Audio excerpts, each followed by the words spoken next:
জয় গুরু। পরম দয়াল আমার তোমার চরণে জানাই ভূমিষ্ঠ প্রণাম, আর আপনাদের প্রতি প্রত্যেককে জানাই রানন্দিত জয় গুরু। আজকে যে আলোচনাটি করব সেটি হলো, আমরা অনেক সময় স্বপ্ন দেখি। আমরা যখনই ঘুমাই তখনই কিন্তু আমরা স্বপ্ন দেখি। তবে কিছু যদি বিশেষ স্বপ্ন থাকে, ধরুন আপনি স্বপ্নে ঠাকুর দেখলেন, ঠাকুর দেবতা দেখলেন, শুধু দেখলেন না, দেখালো ঠাকুর আপনার কাছে কিছু চাইলো।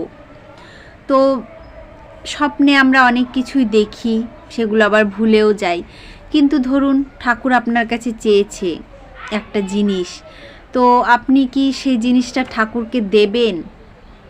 এই প্রশ্ন আমাদের মনে হতেই পারে যে আমি স্বপ্নে দেখেছি ঠাকুর আমার কাছে কিছু চেয়েছে, আমি সেগুলো কি দেব? তো তার উত্তর শ্রী শ্রী ঠাকুর নিজেই দিয়েছে। চলুন শুরু করছি, অবশ্যই দেখবেন, শুনবেন। আজকের আবহাওয়ায় শীত একটু কম বলে মনে হচ্ছে।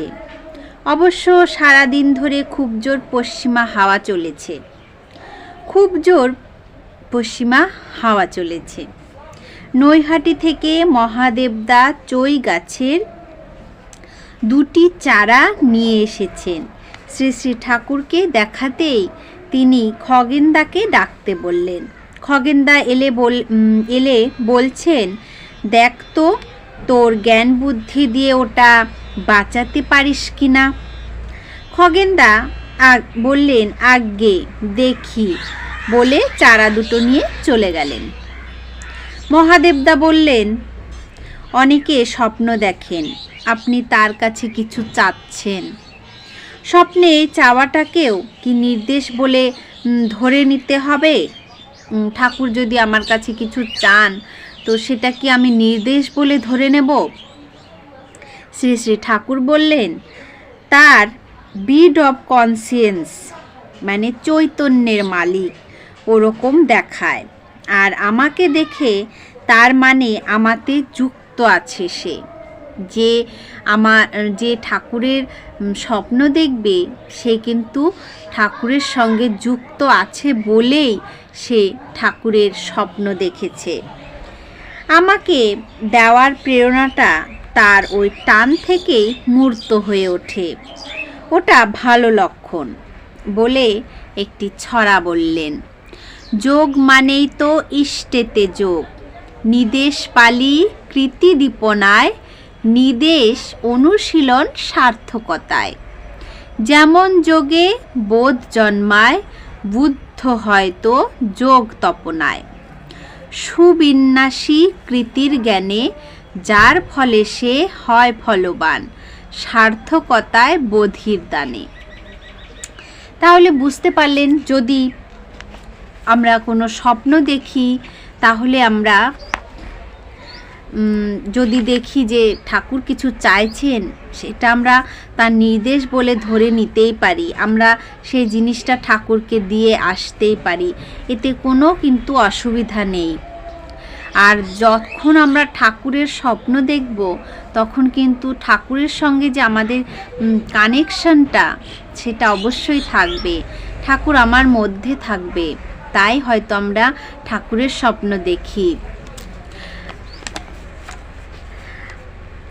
তো আবার শুরু করছি। নৈহাটি থেকে দামোদর ঘোষ কিছু লোকজন সহ এসে প্রণাম করলেন।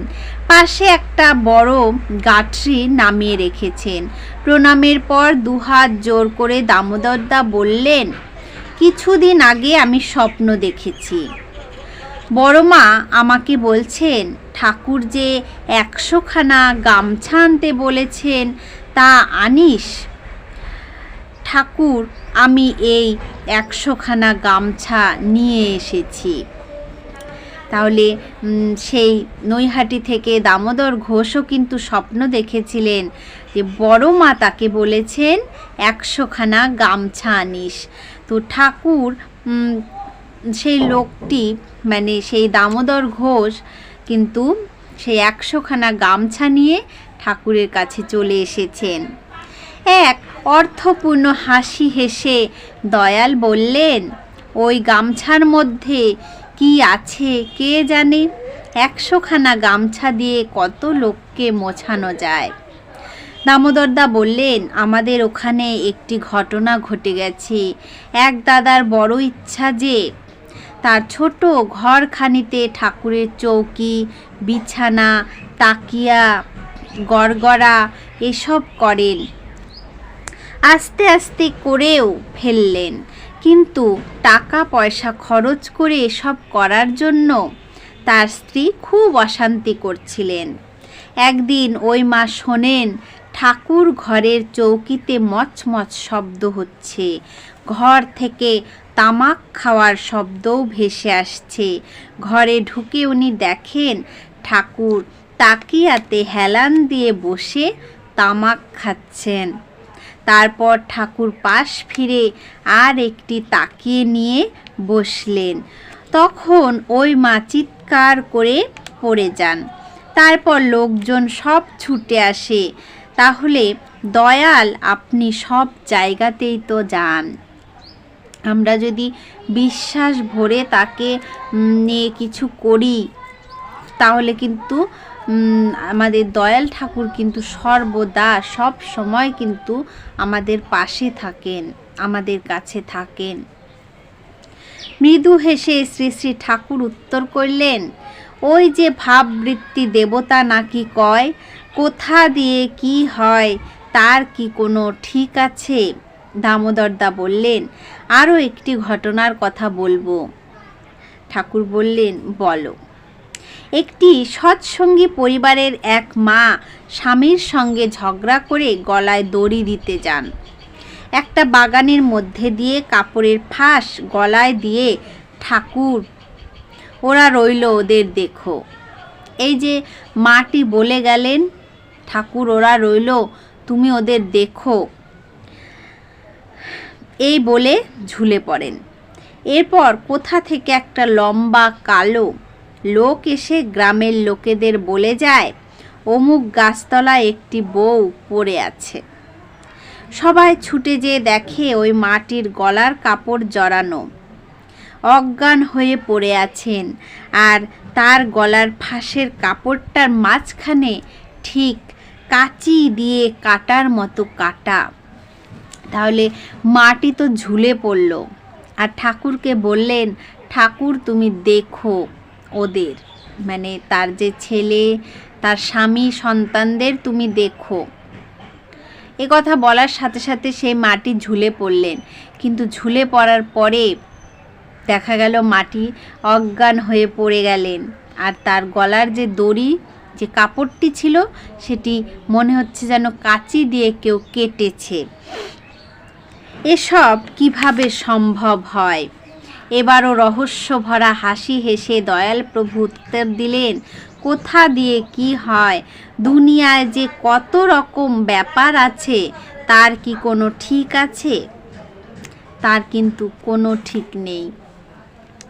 তাই আমরা যদি কখনো স্বপ্ন দেখি কিছু ঠাকুর আমাদের কাছে কিছু চাইছেন, কিছু তার আদেশ বলে আমরা মেনে সেটা পালন করার চেষ্টা করতেই পারি। আর ঠাকুর যে সর্বত্র আছেন, ঠাকুর যে আমাদের পাশে সব সময় থাকেন, তার প্রমাণ আমরা নিশ্চয়ই ঘটনাগুলো শুনে বুঝতে পারি। হয়তো কারো কারো সঙ্গে সত্যি এই ঘটনাগুলো ঘটেছে। আমরা যদি মন প্রাণ দিয়ে ঠাকুরকে ডেকে থাকি, ঠাকুরের মানুষ যদি সঠিকভাবে হতে পারি, তাহলে কিন্তু আমরাও ঠাকুরের দয়া এইভাবেই পেয়ে যাব। আজকের আলোচনা প্রসঙ্গ এই পর্যন্ত। জয় গুরু।